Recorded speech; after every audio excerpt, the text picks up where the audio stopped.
जय जीवदानी।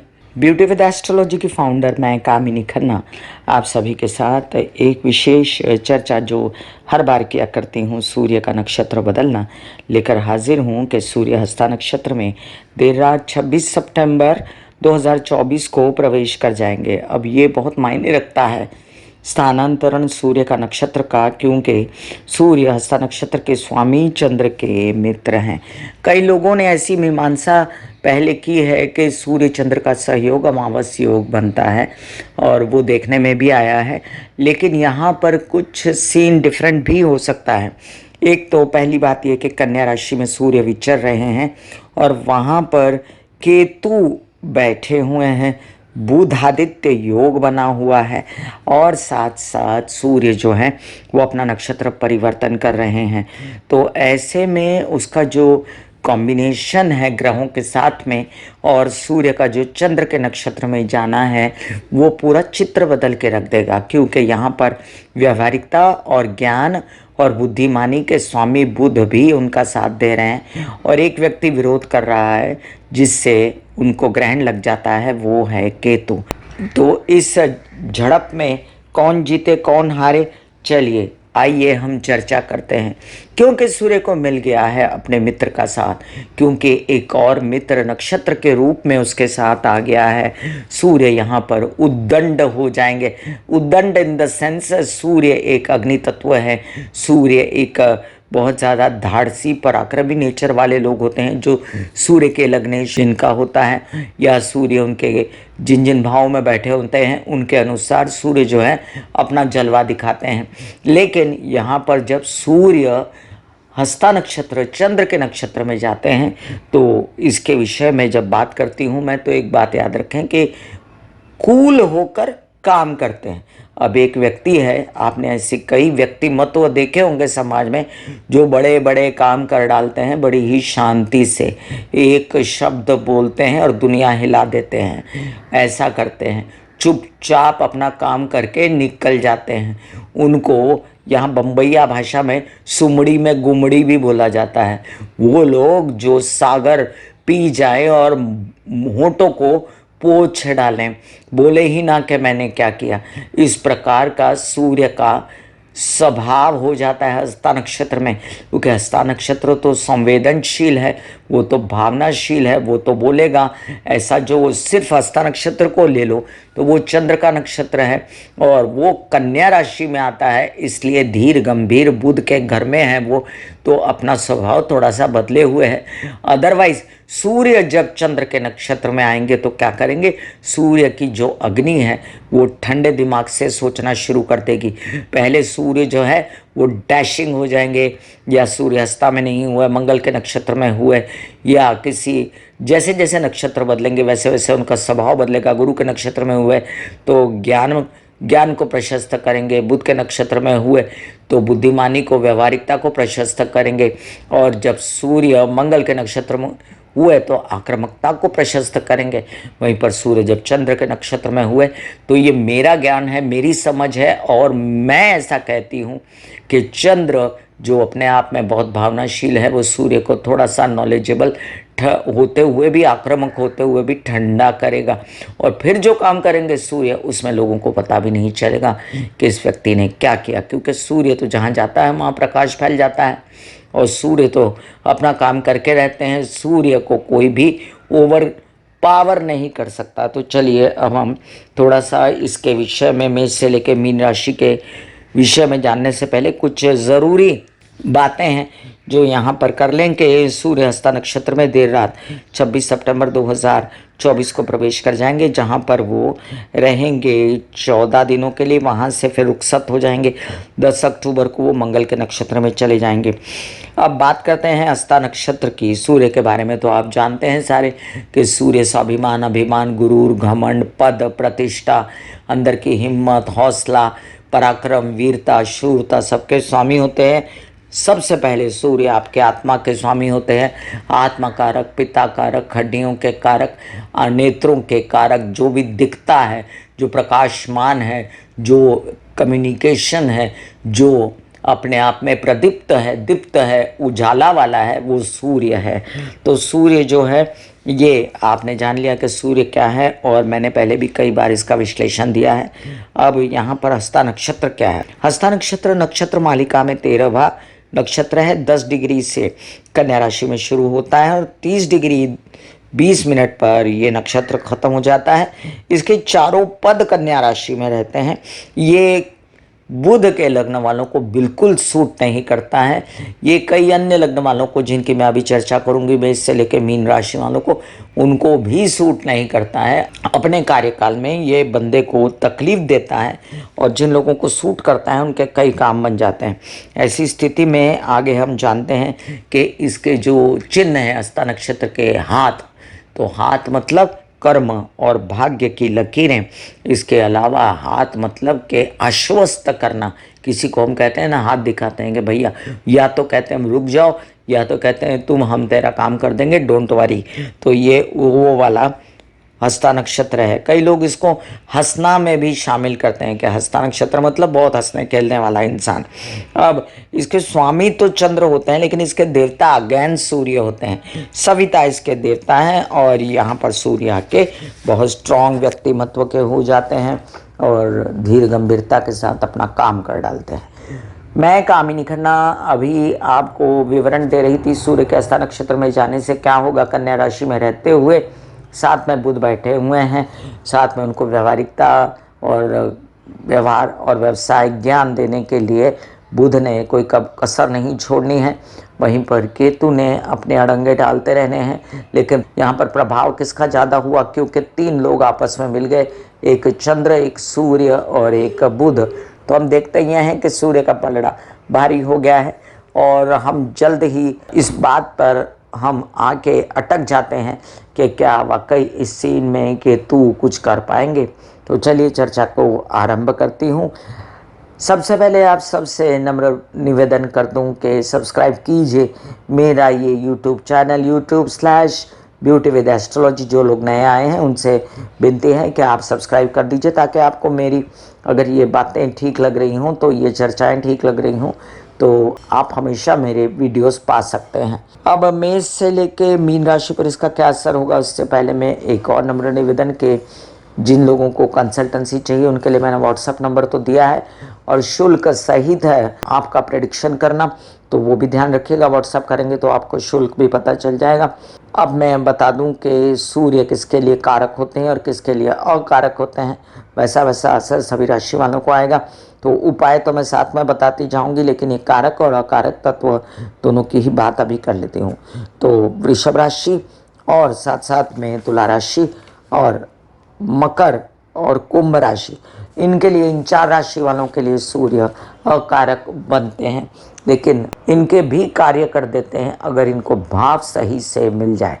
तो ऐसा कोई होपलेस होने की ये ज़रूरत नहीं कि सूर्य हमारे लिए काम नहीं करेगा। अगर ऐसा ही होता तो कुंभ राशि वाले कभी नेता ना बनते। अगर ऐसा ही होता तो मकर राशि वालों का बड़ा नाम या पद या प्रतिष्ठा ना होता। तो सूर्य तो सभी के जीवन में उजाला ही है।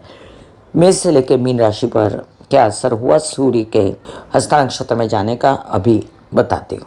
मेष राशि कारक है आपके लिए सूर्य, पंचम भाव के स्वामी, अपने से द्वितीय घर जाके चंद्र के नक्षत्र में। तो आपको बड़ा धन पाने की, नौकरी करने की इच्छा है, जिसमें आप अपने बुद्धिमानी यूज़ करेंगे। कोई ऐसा बिजनेस करने की चिंता करेंगे जिसमें आपको बड़ा धन, बड़ा पैसा आए। पेटी कैश भी आपके पास रहे, जो आप सदा आप यूज़ करते रहें और आपको कमी ना हो। लोन्स वगैरह प्राप्त करने के लिए भी आप उद्यत हो जाएंगे। अब आप चुपचाप अपना कार्य कर डालेंगे जो आपको करना है, और बच्चों को और परिवार को भी आपको आगे बढ़ाने की पूरी मंशा है, संचित धन करने की भी मंशा है, तो आगे बढ़िए। वृषभ राशि आपके लिए अब देखिए कि कई सारे काम घर परिवार से रिलेटेड चतुर्थ भाव के स्वामी होने के कारण माता को करने थे, और माता आपकी जो है अब आपको सहयोग में आगे आ गई, और उनके साथ मिलके आप अपने अध्ययन विद्या पढ़ाई को भी बढ़ा पाएंगे, क्योंकि वो सपोर्ट कर रही हैं। और वहीं पर आपको चुपचाप लगता है कि अपने कुछ ऐसे काम कर लिए जाएं जिसमें बड़ा व्यवसाय हो जाए, और साथ साथ में आपका मन है कि आपको कोई रोके ना, कोई टोके ना। तो इसके लिए आप इसमें ज़िद्दी भी हो सकते हैं। आपका उत्साह कहीं गलत दिशा में ना चला जाए, इसका ध्यान रखिए। वहीं पर केतु आपको कर्क करने के लिए बैठे हुए हैं, तो केतु की बुरे असर आपके ऊपर ना आए इसलिए, और कन्या राशि में सूर्य है इसके अच्छे असर आए इसलिए, और बुध भी बैठा है उसके अच्छे असर आए इसलिए आप गणपति जी की आराधना करते रहें। मिथुन राशि आपके लिए देखिए, अब सूर्य जो है बड़ा ही कारक ग्रह है और अपने तृतीय स्थान से द्वितीय में आके धन की सोचेगा कि मैंने बहुत काम किए, अब मुझे पैसा क्यों नहीं मिल रहा है, तो उस दिशा में काम करने लगे। अपने हार्ट की तकलीफ़ का ध्यान रखिएगा क्योंकि हस्ता नक्षत्र आपको सूट नहीं करता, और ये मैं कोरे कागज़ पर लिख कर दे सकती हूँ आपको। कमेंट में लिखिएगा कि जिन लोगों ने महसूस किया है कि जब जब कन्या राशि में हस्ता नक्षत्र आता है तब वो तबीयत की भी चिंता देता है या कलह क्लेश घर में देता है, इस पर गौर कीजिएगा आप। और आप जो हैं हस्ता नक्षत्र में सूर्य जाने के बाद जो ज़िद्दी हो जाएंगे, तो आपको पैसा प्राप्त करने की तो ज़िद है, लेकिन हड्डियां दुख रही हैं या किसी प्रकार से कोई तकलीफ़ है हार्ट की, या कोई भावनाएं आपकी छेड़ दी हैं किसी ने, माता की तबीयत खराब है तो उसका ध्यान भी आपको रखना पड़ेगा। वहीं पर प्रॉपर्टी से रिलेटेड काम चुपचाप हो जाएंगे, आपके धन आएगा। और अभी फ़िलहाल आपको तबीयत को लेकर भी काफ़ी चिंतित हैं, तो तबीयत आपकी ठीक करने के लिए बुध सक्षम है इन दिनों, तो आपको वो ज्ञान बुध देते रहेंगे, उसके लिए बिल्कुल चिंता करने की आपको ज़रूरत नहीं, क्योंकि स्थान बली हैं बुध और साथ साथ में अपने ही घर में बैठे हैं, इसलिए आपको कोई तकलीफ नहीं होगी। कर्क राशि आपके लिए, अब देखिए द्वितीय भाव के स्वामी अपने से द्वितीय, तो जिद पर अड़े हैं आपके मुझे संचित धन करके रहना है, तो 5 रुपये कमाया तो 2 रुपये जमा करूंगा, और ये अच्छी स्थिति है, करेंगे आप। यात्रा में भी इसी मंशा से निकलेंगे, छोटे भाई बहनों की सहायता लेंगे, धार्मिक यात्राएं भी करनी है, लेकिन उसमें उलझना नहीं है, आपके दिमाग को पता है आपको तो धन संचित करने की पड़ी है, और साथ साथ आपने सोच लिया है कि उत्साह के साथ करना है और किसी को पता भी चलने नहीं देना है, तो कीजिए आप, आपका व्यवहारिक ज्ञान भी बढ़ेगा, उच्च कोटि की नौकरी प्राप्त करने की कोशिश करेंगे और उसमें नौकरी लग भी सकती है। सिंह राशि आपके लिए देखिए, लग्नेश आपके द्वितीय चले गए, तो आपको अब सूझ रही है बात करने की कला, तो आप बड़े दिमाग लड़ा लड़ा के बात करेंगे और धन कमाने की कोशिश करेंगे, व्यवसाय बढ़ाएंगे, होशियारी बढ़ेगी, ज्ञान बढ़ेगा, परिवार सपोर्ट करेगा, और साथ साथ में खर्चों की भी लिस्ट परिवार दे देगा, तो ये लिस्ट को ज़रा संभल के हैंडल कीजिए, नहीं तो जितना कमाया है उतना जाता रहेगा, जितना संचित किया है उतना जाता रहेगा। मुझे कमेंट में लिखिएगा कि आपको साथ ऐसा हुआ, तो साथ साथ में आपको बोलने चलने की काउंसलिंग कंसल्टेशन वगैरह के भी बिजनेस मिलते रहेंगे। लेक्चरर हैं या कुछ ऐसा काम करते हैं जिसमें भाषा यूज़ होती है, चाहे ट्रांसलेटर हो, चाहे किसी भी प्रकार का रेडियो पे जॉकी हो मेरी तरह, तो भी आपके काम बनते नज़र आते हैं। कन्या राशि आपके लिए तो लग्न में ये जमावड़ा हो रहा है, थोड़ा सा तबीयत संभालें अपनी, क्योंकि लाभस्थान का स्वामी है चंद्रमा, उसका नक्षत्र है और आपको नहीं सुहाता, आपके लिए अकारक है, तो आपके लिए चंद्रमा अकारक है, सूर्य अकारक नहीं है, तो एक तरफ से सूर्य ने जो बहुत ज़्यादा फायदा दे दिया था आपको, अब आपकी तबीयत मंद पड़ने की वजह से आपका वो उत्साह पैसा कमाने का कम ना हो जाए और आप कमाने की दिशा को छोड़कर अपनी तबीयत की ओर ना लग जाएं, इसलिए अपनी तबीयत का पहले सूर्य के आगे बैठकर एक्सरसाइज कीजिए, अपना हर प्रकार से तबीयत का ध्यान रखें और कुछ भी गलत खान पान ना करें, और एक्सरसाइज योग मेडिटेशन करते रहें, क्योंकि प्राणायाम वगैरह ही बुध का उपाय है। बुद्धिमानी आपकी खूब चल रही है और सूर्य को भी सपोर्ट है बुध का, इसलिए कुछ भी बुरा होने नहीं लगा। तुला राशि के लिए अकारक तो हैं सूर्य, लेकिन बड़े ही इम्पॉर्टेंट भाव के स्वामी हैं, और वो भाव है लाभ भाव, जहाँ पर बैठकर सभी ग्रह अच्छा ही करते हैं, इच्छाओं का भाव होता है वो, और इच्छा के स्वामी सूर्य, जो आपको बड़ी आकांक्षा है, बड़ा पद पाना, सारे सॉल्यूशंस आपको मिल जाना, केसेस विवाद पैतृक संपत्ति से रिलेटेड, उस पर बड़ा धन खर्च होने की पूर्ण संभावनाएं हो जाएंगी। व्यवसाय तो बढ़ेगा, लेकिन यहाँ पर हो क्या रहा है कि आप ज़्यादा खर्च कर रहे हो, बुद्धि ज़्यादा यूज़ हो रही है, रिलैक्सेशन नहीं है, थक गए हो, इससे बचो। अदरवाइज़ आपके विदेशों में बड़े बड़े काम हो जाएंगे, आप किसी को कानो कान पता नहीं लगने दोगे, इतना बड़ा कारोबार आप विदेश में कर सकते हो। वहीं पर आपकी मन की इच्छाएं पूर्ति करने के लिए आप अनाप शनाप अपने इच्छाएं भी पूरी करोगे और उन पर भी खर्चा करोगे। तबीयत को संभालो आप थोड़ा सा, क्योंकि लाभ भाव का स्वामी है और अपने से द्वादश चला गया, तो द्वादश में सूर्य को बहुत अच्छा नहीं मानते, और चंद्रमा का द्वादश में आना मानसिक चिंताएं देता है, वो भी कन्या के घर में, तो थोड़ा सा आपको बिजनेस की चिंता भी रहेगी, पिता की तबीयत भी संभालें। वृश्चिक राशि, आपके लिए देखिए कि आपके चंद्रमा जो हैं वो भाग्य भाव का स्वामी है और सूर्य दशम भाव का स्वामी जब अपने से द्वितीय जाता है तो दशम भाव क्या है, कार्य है, कलाप है, और वो काम किया तो अब उसको पैसा पाने की चाह है और ऑब्वियस है तो पैसा पाएगा क्योंकि चंद्र उसको ज्वाइन कर गया। चंद्र क्या है, भावना है, पैसा है, मन है, मस्तिष्क है, माता है, तो उनके सहयोग से और बुद्धिमानी से, बुद्ध की सहायता भी है तो आप पैसा पा रहे हैं। आपने केसेस विवाद भी ओवरकम कर लिए हैं अपनी बुद्धिमानी से और आप चाह रहे हैं कि आपका नसीब जाग जाए, तो नसीब जागने के लिए आपको मेहनत करनी पड़ेगी, ये भी उतना ही सत्य है। धनु राशि, आपके लिए देखिए अष्टम भाव के स्वामी बनते हैं चंद्रमा, और जब उनके नक्षत्र में सूर्य जाते हैं आपके भाग्येश तो थोड़ा सा डाउन फील होता है आपको लगता है अरे कहीं मैं गलत तो नहीं जा रहा, आप कुछ कंफ्यूज हो जाते हो अपने डिसीजंस में और आपको ऐसा लगता है कि मैंने खर्चे ज़्यादा कर दिए, मैंने पैसा ज़्यादा वेस्ट कर दिया है, और अब आप इस दिशा में अपने कई सारे काम जो हैं वो स्थगित ना करो क्योंकि कार्य से ही पैसा आएगा, कार्य से ही संचित धन बढ़ेगा।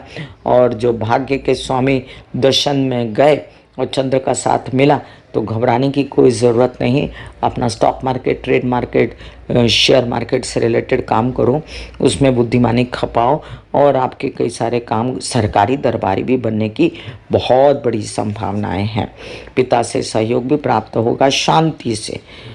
मकर राशि, आपके सप्तम भाव के स्वामी बनते हैं चंद्रमा और सूर्य अष्टम भाव के। अब अष्टम भाव को बुरा ही माना जाता है, मृत्यु का कारक बोलते हैं, लेकिन ऐसी कोई बात नहीं है। अष्टम भाव पुनर्जन्म है, अष्टम भाव एक नई जिंदगी की शुरुआत है, वो सूर्य करने की कोशिश कर रहे हैं। उनको बड़ी इच्छा है कि सप्तम भाव के स्वामी के चंद्रमा से उनका मिलन हुआ तो वो एक व्यवसाय करें, वो चाहते हैं कि पिता पक्ष साथ हो, वो चाहते हैं कि विवाहित जीवन साथ हो।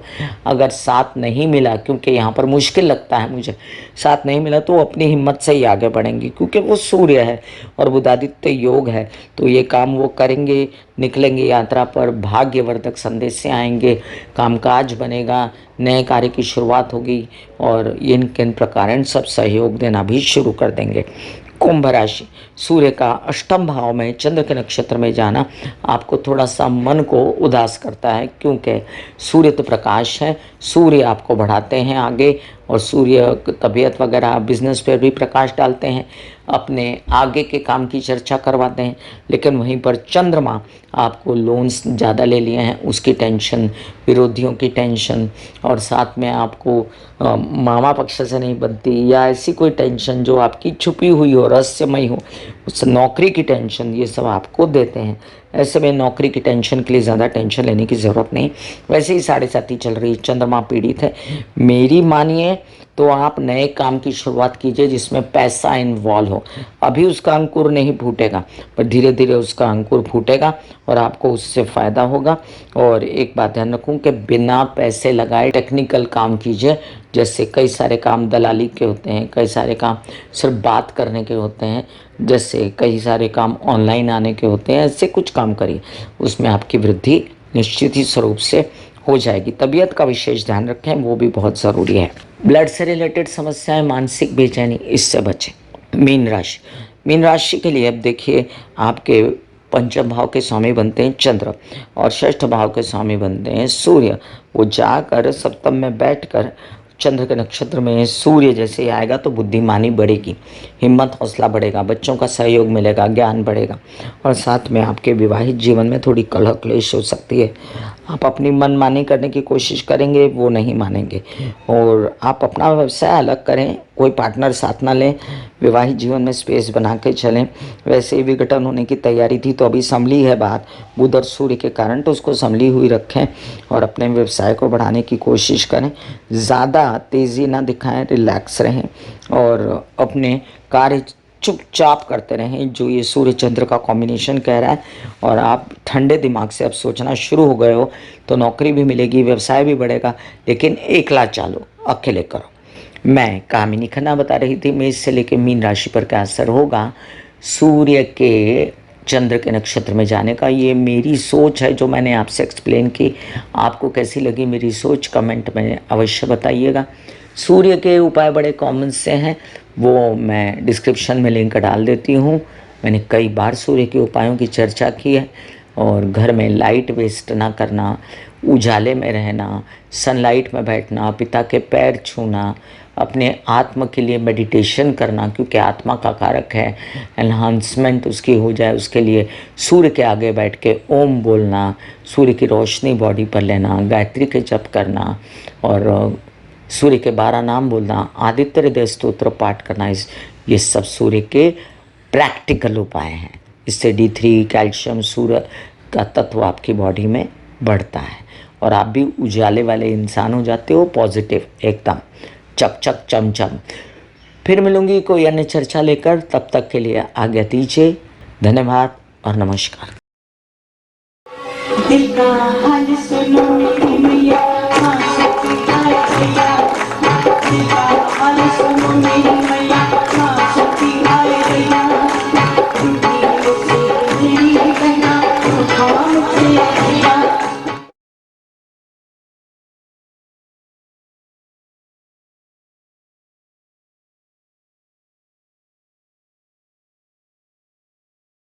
जो मेरे विचारों में बहती है, जो नहीं हो करके भी है, माँ देखिए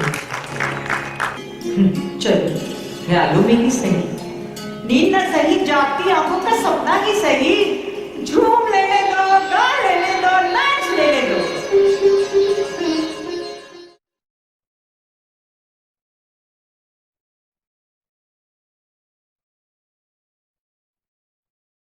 ऐसे बॉडी को बोला जाता है कि आप रिलैक्स हो रहे हो, आप रिलैक्स हो रहे हो। वाकई में वो रिलैक्स हो जाती है। फिर आप अपने एक एक अंग को बोलिए, आपकी शिखा रिलैक्स हो गई, आपके बाल रिलैक्स हो गए, आपका माथा रिलैक्स हो गया, आपकी आंखें रिलैक्स हो गई। ऐसा मैसेज दीजिए, ये आपका शरीर है,